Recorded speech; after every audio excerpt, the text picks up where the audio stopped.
रैणी आपदा को 3 साल पूरे हो गए हैं। आज से 3 साल पहले 7 फरवरी 2022 को धौली और ऋषिगंगा का एक ऐसा सैलाब आया जिसमें सैकड़ों जिंदगियां दफन हो गई थी। 3 साल पहले चमोली जिले के रैणी गांव में आई इस भयानक त्रासदी को याद कर आज भी लोग सिहर जाते हैं। इस आपदा में 206 जिंदगियां मलबे में दफन हो गई थी। रैणी आपदा के निशान अभी भी इस इलाके में देखने को मिलते हैं। रैणी आपदा से सैकड़ों परिवार प्रभावित हुए। आज भी इस इलाके के लोग रैणी आपदा के दंश झेल रहे हैं। आपदा के दिन को याद करते हुए आज भी लोग डर जाते हैं।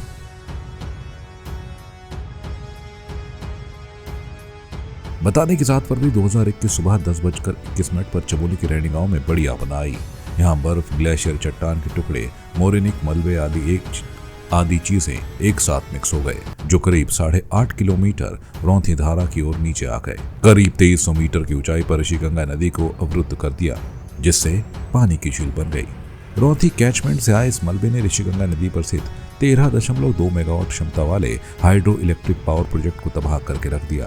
जिसके साथ ही रैणी गांव के पास ऋषिगंगा नदी पर नदी तल से करीब 70 मीटर ऊंचाई पर बना एक बड़ा पुल भी बह गया, जिससे नदी के ऊपर के गांवों और सीमावर्ती क्षेत्रों में आपूर्ति बाधित हो गई। ये मलबा आगे बढ़ा, जिसने तपोवन परियोजना को भी क्षतिग्रस्त कर दिया।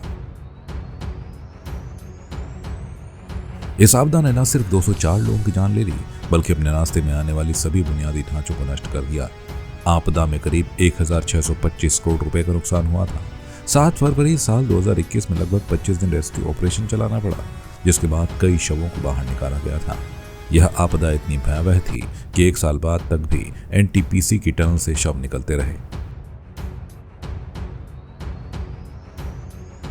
आज रैणी आपदा को 3 साल पूरे हो गए हैं। इसके बाद भी रैणी और उसके आसपास के हालात ज्यादा बदले नहीं हैं। यहाँ अभी भी वैसे ही काम हो रहा है। एनटीपीसी टनल में आज भी मजदूर काम कर रहे हैं, मगर अब वे थोड़े सजग हो गए हैं। ग्रामीण भी इस आपदा के बाद चौकन्ने हो गए हैं। सरकार और शासन की ओर से आपदा के बाद जांच और छोटी मोटी कार्रवाइयां हुई, जिसके बाद भी कोई बड़ा रिजल्ट नहीं निकला। रैणी गांव में अर्ली वार्निंग सिस्टम लगा दिया गया है। वार्निंग सिस्टम के जरिए आसपास के गांवों को अलर्ट किया जाएगा, जिससे 5 से 7 मिनट के भीतर पूरे इलाके को खाली कराया जा सके। संवाद 365 के लिए ब्यूरो रिपोर्ट।